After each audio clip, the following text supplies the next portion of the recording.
Casual. Oferecimento Iguatemi Campinas. Tudo em moda, cultura, gastronomia, entretenimento e tecnologia. Colégio Oficina.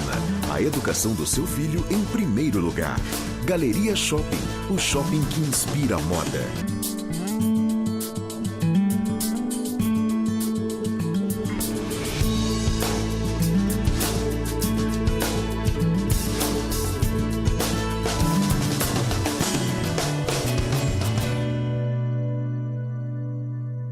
Olá, que prazer estar com vocês novamente. E hoje é para falarmos de um tema muito importante, que são os vestibulares que estão aí, à porta. Você não pode imaginar quanta gente que vai realmente fazer vestibular esse ano e que nem sequer tem ideia de como pode ser o comportamento, as precauções, o que deve, o que não deve fazer. Enfim, sabe uma geral, que é a primeira vez? Ou mesmo que não seja a primeira vez, é bom relembrar a quem já fez e volta novamente a fazer. Eu chamei naturalmente um expert no assunto, Célio Tassinafo, da Oficina do Estudante, nosso colégio preferido. Boa tarde, Que boa noite. bom. É muito bom estar aqui com você de novo. Fazia Tudo tempo bem. que eu não vinha, já estava até com saudade. É, voltou aí com 30 quilos a menos. Não, nem tanto, um pouquinho menos. Mas precisa, por questões de saúde. Nossa, tá muito bem, viu? Deu Obrigado. Que bom. É um esforço grande, não é fácil não. Eu imagino. Mas precisa, né? É Para ter lógico. alguma qualidade de vida. E você se sente melhor? Sinto. Durmo melhor. Nós estamos principalmente... conversando isso porque isso é educação, viu? Faz parte da educação você cuidar da saúde, por isso que eu aproveito o tema. Principalmente para dormir. Durmo muito melhor, mas eu preciso ainda incluir uma rotina de exercício, coisa que eu ainda não consegui fazer muito não. Mas um pouco por vez. Mas ao começo deu o start, a coisa depois isso. vai, né, Célio? Exatamente. Ô Célio, como vão aí os vestibulares, né? Aliás, que loucura, já chegou mês de novo. novembro vai ser cheio para os vestibulandos, principalmente do estado de São Paulo, né? Que fazem FUVEST, Unicamp e Unesp. Serão todos os finais de semana, se a gente considera os 2 primeiros de novembro que teremos o Enem. Teremos a Unesp no dia 15, que é o feriado da República, e depois Unicamp e FUVEST. Então, antes de tudo, a gente estava falando, né, do bem-estar físico. Isso. O vestibulando tem de estar bem, né, descansado, porque é uma exigência física, além da exigência emocional e intelectual. Vocês fazem, Célio, esse preparo psicológico para o aluno se preparar física e mentalmente? Vocês fazem? Sim, a gente conta com um trabalho de coaching, de psicóloga, a orientação é importante. E todo ano, ao longo de todo ano, eles fazem simulados constantes que reproduzem as condições da prova para que não tenha surpresa. De repente chegar lá sem saber que modelo de prova vai encontrar é muito complicado. Então a tranquilidade de saber que, olha, eu vou encontrar uma prova parecida com outras várias que eu já fiz ao longo do processo de preparação, ajuda muito nesse processo psicológico do candidato. Eu vou fazer uma pergunta que eu acho que eu nunca fiz para você, mas é mais uma curiosidade minha mesmo, pessoal. A incidência de provas serem semelhantes ou similares àquelas que vocês naturalmente preparam os alunos, colocam lá em prática, é grande ou é pequena? A estrutura é muito semelhante, porque a gente procura reproduzir ao máximo nos simulados a estrutura que o candidato vai encontrar na prova oficial. É lógico que todo ano eles trabalham, a banca dos vestibulares faz as mesmas questões diferentes com os mesmos temas. Então o candidato que conhece a estrutura da prova e conhece os temas mais cobrados, não tem grandes surpresas não. É lógico que não tem questões iguais, né? Todo ano a gente Só tem... se tivesse bola de cristal, exatamente, né? Mas a estrutura e os temas são sempre os mesmos. E aí, no caso de vestibulares como o da FUVEST, que é mais tradicional, não passou por grandes mudanças nos últimos anos, fica ainda mais fácil, ainda que seja uma prova muito exigente em termos de conteúdo do ensino médio. Ela é muito exigente? Muito exigente. A FUVEST, em termos de primeira fase, ainda é a que é mais exigente. Eles primam por temas sociais? Não, na verdade, a FUVEST é uma prova das mais tradicionais. Então, a gente tem muita cobrança de conteúdos sofisticados para o candidato médio de matemática, de física. É uma prova trabalhosa. E uma coisa que eu sempre digo para os alunos, que a prova da FUVEST não faz concessão quanto ao vocabulário. É um vocabulário muito específico de cada disciplina. Então, o candidato que vai fazer tem de dominar os termos da geografia, os termos específicos da história, porque não é uma prova simples, não. Mas é aquilo, tudo depende do grau de preparação. O candidato que se preparou não vai sentir tanto no momento do exame. Agora, como é que a oficina prepara esses alunos? Qual é o princípio, meio e fim, digamos assim, do preparo? Né? Tem as aulas, lógico, mas tem uma estrutura toda a parte, além das aulas, para ajudar o aluno a estudar aquilo que ele mais precisa. Porque vestibular não é ir bem. Infelizmente, a gente não tem vaga para todo mundo que vai bem. A gente tem vaga só para aqueles que se destacam, para os melhores. Quem vai muitíssimo bem. Isso, exatamente. Então, o nosso foco é aprimorar as habilidades, os conhecimentos de cada aluno. Então, tem uma carga horária enorme de plantões de dúvidas, o trabalho de coaching, de orientação específica. Então, depois de cada simulado, a gente tem os relatórios de desempenho do aluno, em que ele vê exatamente qual assunto específico ele errou e que ele precisa estudar mais. Então, aí ele vai estudar mais aquilo que ele sabe menos. Porque uma coisa que desanima muito o vestibulando... Mas só um parêntese. Para aproveitar o seu gancho, ele tem noção do que ele sabe menos? Então, é por isso que as provas simuladas são importantes, porque aí o que ele não sabe é aquilo que ele erra, que às vezes ele pensa que sabe, mas confrontado com a questão, errou, vai ter que voltar para estudar.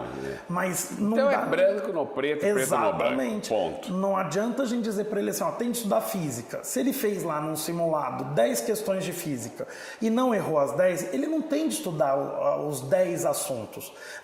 O aluno desanima, como eu dizia, por isso, porque às vezes passa uma orientação muito genérica, ele diz, mas eu estou estudando, e está mesmo, mas está estudando atirando para todos os lados, sem foco. A nossa preocupação é garantir o foco para o aluno, para que ele estude realmente aquilo que vai fazer diferença na pontuação final dele. Célio, quais são as principais dicas que vocês dão para os alunos? Isto é, eu sei que o preparo com coaching, com tudo isso, mas sempre tem uma listagem, eu chamo de lista secreta, né? Que são aqueles pontos mais específicos. Qual é o mote disso tudo? Nessa etapa, que a gente já está muito próximo das provas, o que nós aconselhamos é que eles façam as provas anteriores, para ter certeza do modelo, da avaliação, e principalmente faz a prova anterior com a duração da prova, não como uma lista de exercícios que ele vai fazendo ao longo de dias, ele não vai ter dias para fazer a prova. Tem lá 4 horas e meia, 5 horas, que é a duração média. No caso do Enem, único que o segundo dia vai ter lá 5 horas e meia. Mas é importante que ele resolva as provas dos 2 últimos anos no tempo determinado, para que ele tenha condições de saber os pontos fortes, os pontos fracos. Vestibular é conteúdo, mas é também estratégia.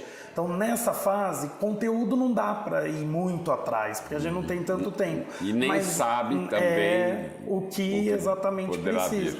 Mas eles têm condições de aprimorar a estratégia para mostrar o máximo daquilo que ele sabe e ficar na frente dos concorrentes. Fé, isso é muito importante, acredite na fé, a fé interior, a fé do seu taco, mas estuda, senão não há fé que resista.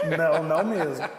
Não é? Exatamente. Célio, muito obrigado por Eu ter que agradeço, vindo, é sempre um prazer aqui e fiquei muito feliz de voltar ao programa. O prazer é nosso. Eu agradeço a você que ficou comigo nesse momento e dá aí os pitaquinhos para as meninas, os meninos da sua casa, da sua família que vão prestar vestibular, para que sigam esses conselhos que o professor nos deu agora.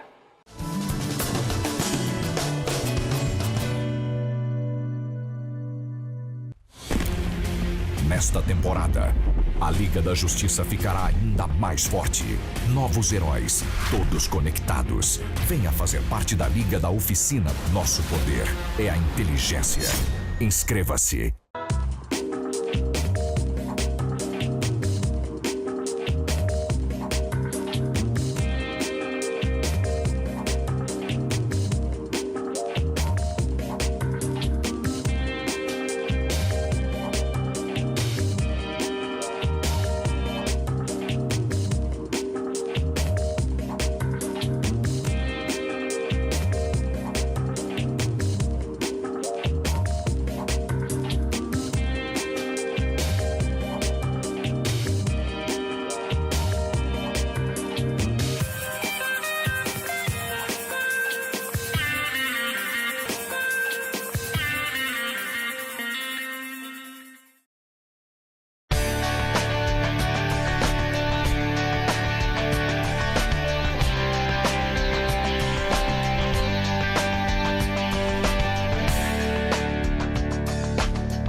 Olá, que prazer estar com você novamente aqui, Casual, hoje falando de um tema delicioso, a sexualidade, a maturidade.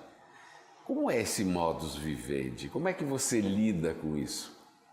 De onde veio? Para onde vamos? Que trajeto é esse que nós percorremos ao longo da vida, ao longo dos anos? Naturalmente trazendo tudo no nosso âmago lá, mas botando para fora às vezes com uma certa propriedade e às vezes nos tolhendo, às vezes com medo de contar, às vezes com medo de falar e lidando com mudanças, com disfunções, com o ciclo normal da vida. Como é isso tudo? Ora, eu não poderia deixar de convidar, na minha opinião, a respeitadíssima psicóloga e que tem todo esse viés da sexologia, Márcia Bitar Nehem, que também é uma pessoa que eu privo há muitos anos, a conheço e sei da sua capacidade intelectual e emocional para poder conduzir este barco. É um prazer enorme mesmo que você esteja aqui. Também, Almir. De coração, viu, querida? Porque eu sempre agradeço. admirei o seu trabalho, sei da sua capacidade, ouço dizer as melhores coisas a respeito dos resultados do seu consultório, do seu divã. Ainda usa divã? Eu não uso mais, na verdade. Eu trabalho muito com casais, com desajustes, né? Desajustes conjugais, sexuais, terapia individual de adulto, não atendo. Mas faz terapia individual? Faço. Não faço tem lá uma chaslong? Eu tenho ainda o divã, mas é uma lembrança. Um divã maravilhoso que meu pai me deu de couro, de capitonê bárbaro. Mas eu ainda estou nessa cadeira no Charles Sims aí, 2 cadeirinhas assim. Porque eu estou atendendo agora em casa e eu adorei. Bom, agora está na moda. O escritório dentro da casa, você faz tudo ali, não precisa sair. Ô, Márcia, deixa eu fazer uma pergunta logo de cara para você, porque nós temos muita coisa a conversar. Como é que está a sexualidade do brasileiro hoje? Muito confusa, né? As pessoas estão bastante confusas porque houve um movimento muito exacerbado da liberdade, né? Durante milênios, vamos dizer assim, nós fomos muito repressados, né? Muito oprimidos no tema da sexualidade humana. Então, fomos trazendo à tona, porque é inexorável, não tem como não falar de sexualidade, estamos aqui por conta da sexualidade. E nós começamos a ter pós-graduação no Brasil. Eu fiz 3 pós-graduações em sexualidade. A última foi na USP, pela Universidade de Medicina. E a gente começou a trabalhar isso, né? Fundamos a ABEI no Brasil, que é a Sociedade Brasileira de Sexualidade e Disfunções, né? E os urologistas, os neurofisiologistas e nós, psicólogos, era uma equipe de trabalho, começamos a dar uma atenção especial à questão da sexualidade, das disfunções, disfunções masculinas, ejaculação precoce, falta de ereção. E isso foi tomando, Existe também disfunção feminina, né? Existe também disfunção feminina, baixa do desejo feminino, falta é muito de mais lubrificação. comum. Muito comum, principalmente, comum? Muito comum. Principalmente, dependendo a mulher tem uma ligação, porque na verdade não dá para separar, né, Almir, corpo e mente, é impossível. E a mulher tem... Se você imaginar um gráfico assim, né?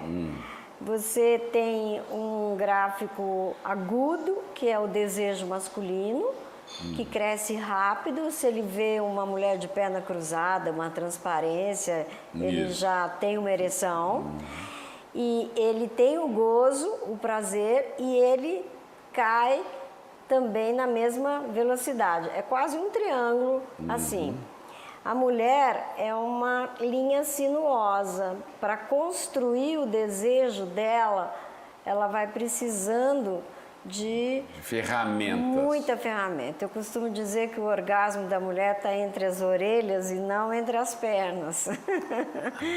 Porque ela precisa mesmo de um tempo maior. Gostei. Entre as orelhas e não entre as pernas. Então ela precisa de um tempo maior para a construção desse desejo. Mas durante o ato. E durante o dia, porque a relação não começa na cama. Para o homem pode começar. Para a mulher, começa as preliminares. Antes. Não, nem tantas preliminares, porque a mulher, Almir, é interessante. Se ela brigou com ele, se ele não fez alguma coisa legal, se ele foi mal criado com ela, qualquer coisa, ela não tem mais esse desejo de ter uma relação à noite. Atrapalha o desejo dela. Ela emburra, fica magoada com frequência e aí isso inibe o desejo dela. Já o homem, uma coisa é uma coisa, outra coisa é outra coisa. Totalmente. Totalmente diferente, não tem nada a ver. Ele pode ter brigado, pode estar com problema financeiro, mas se ele gosta de sexo, isso é muito importante também, né? E ele é um homem ativo sexualmente, ele não vai ter esse problema, pode acontecer tudo, mas a hora de transar para ele é o contrário, faz bem para ele relaxa, ele fica mais animado, mais confiante, a estima dele melhora. Né? Agora, Márcia, por que as mulheres têm esse mecanismo mental? O que é isto? É hormonal? O que é? Na verdade, são as diferenças, Almir, porque nós somos diferentes, né? O homem é muito estimulado desde criança. Se a gente pensar, até fisiologicamente, que ele vai fazer xixi desde criança, ele segura o pipi. Então, ele toca o órgão genital dele e ele é estimulado pelo olhar e sentir alguma coisa. A mulher, além dela não tocar o órgão genital dela, é através de um papel. Então, dificilmente a mulher se toca, se vê, se conhece, se sente confortável, né? Se sente íntima de si mesmo. Ela tem uma certa repressão que vem da infância, da educação e etc. Então, ela tem né? Nós estamos generalizando, né, Almir? Sim, mas eu queria saber aonde começa e onde termina, porque hoje a gente ouve falar na masturbação feminina com muita desenvoltura. É o que eu te falei, houve uma liberação muito grande. Hoje é comum a mulher se autoacariciar, é importante, inclusive, que ela faça isso. É bom para a mulher? Muito bom. Como é bom para todo mundo. Como é bom para todo mundo. É melhor tocar aqui do que aqui, né? Porque tem terminações nervosas, mais sensibilidade, vai te trazer prazer. Então, não tem por que negar-se o prazer. Então, hoje, sexy shop, eu tenho levado grupos de mulheres no sexy shop, é muito divertido, é muito gostoso, porque o sexo é lúdico. Certamente. É uma brincadeira, né? É para dar prazer. E também para a reprodução, né? De onde viemos do sexo, né?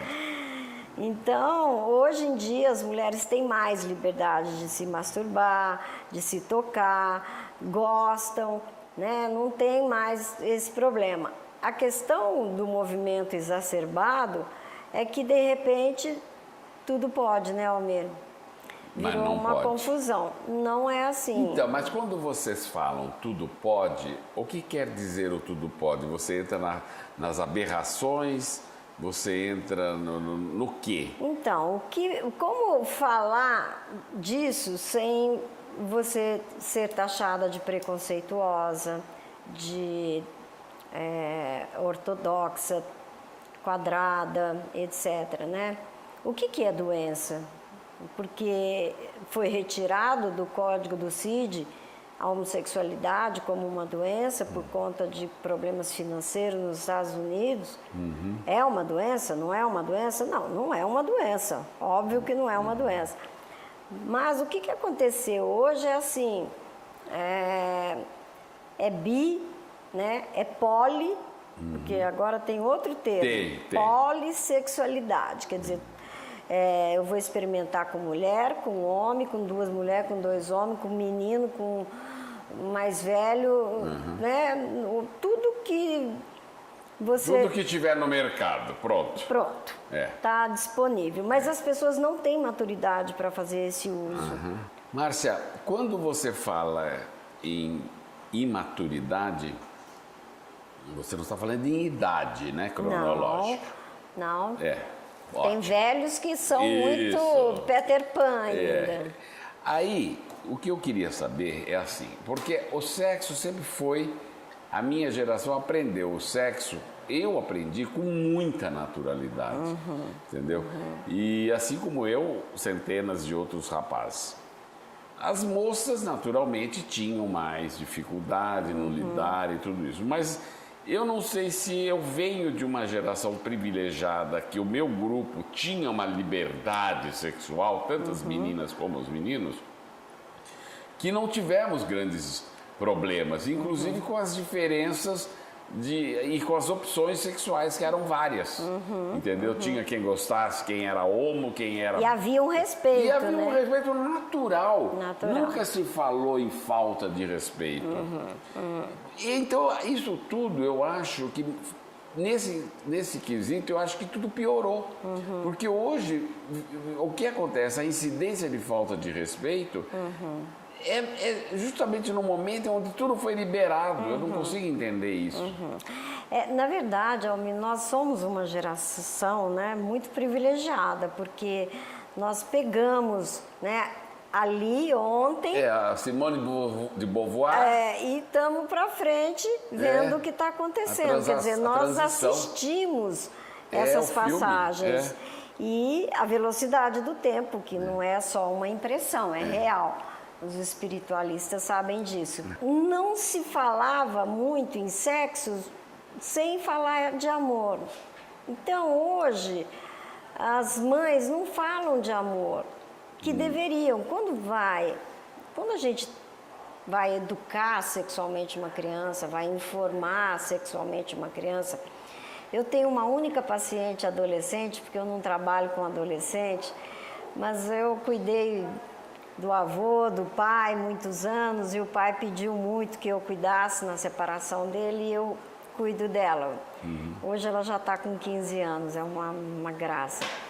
Mas a ideia, sempre que nós abordamos essa questão, porque ela faz a comparação dela com as amiguinhas, eu sempre associo você ter um vínculo, ter afeto, ter admiração, né? Aparecer esse amor, para que o sexo seja uma coisa completa, gostosa, porque é gostoso, né? Se bem orientado, ele é muito gostoso. A dificuldade é o medo que as mães têm, os fantasmas que as mães têm de que se falar de sexo com a filha vai dar muita liberdade, vai virar uma que vai dar para todo mundo. Se você conversar com a menina, a cabeça dela não é essa, né?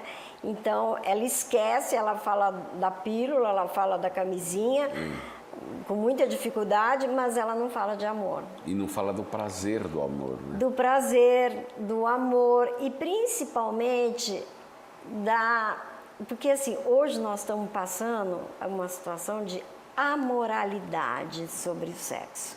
Não é nada imoral ou moral, né? Como nós estamos em crise ética, né? Do que é ética também, a gente está revendo, eu sinto que o Brasil está amadurecendo bastante, né? Se a gente aproveitar esse momento no Brasil para reeducar as nossas crianças, né? Mesmo a gente mesmo se melhorar cada dia mais, porque esse é o nosso maior desafio, né? É você se superar. O autoaprimoramento. Exatamente. Né? Então, rever conceitos. Às vezes não tem nem conceito que os pais não falaram. Hoje, as pessoas não entendem, e isso é uma pena, que amor é limite. Amor é dizer não. O limite, essa palavra bonita, vem de limes. que na antiguidade, quando a cidade estava em guerra, eles faziam uma espécie de uma vala. As valas, isso. Né, que eram os limes, cercando uma cidade que não queria estar em guerra, então ninguém mexia com aquela cidade, né? Ela tinha um limes. E é importante que se diga não, porque o não é continente. Quando nós nascemos com um único medo. O resto tudo nós adquirimos, mas o único medo é cair no vácuo, é medo do vácuo. Por isso o bebê treme as mãozinhas, assim, porque entre as paredes do útero e o tamanho de uma sala de parto, ele não consegue achar o limite. Ele não se dimensiona. Você junta as mãozinhas e os pezinhos, ele para de chorar e deixa dar a injeção, fazer a coisa do pezinho, tá tudo certo. E a gente passa a vida procurando o limite. O abraço, quem não gosta de abraço? Você ser continente para um abraço e ser acolhida num abraço, o abraço é limite, porque você encontra um limite, né? E você testa a vida inteira até onde você pode ir. E supostamente os adultos é que sabem, né? Eles são grandes, são adultos, é que sabem até onde ir. Se ele não sabe e eu fico ilimitado, eu me perco.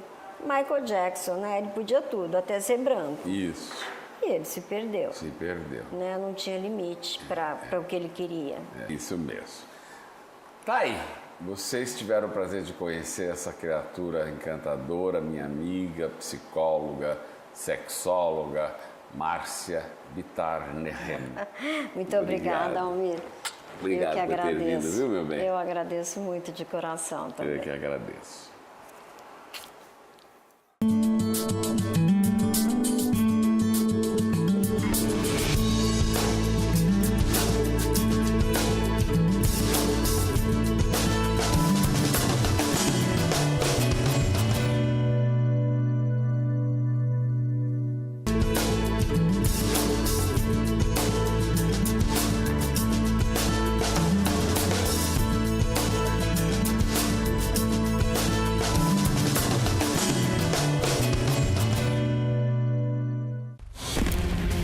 Nesta temporada, a Liga da Justiça ficará ainda mais forte.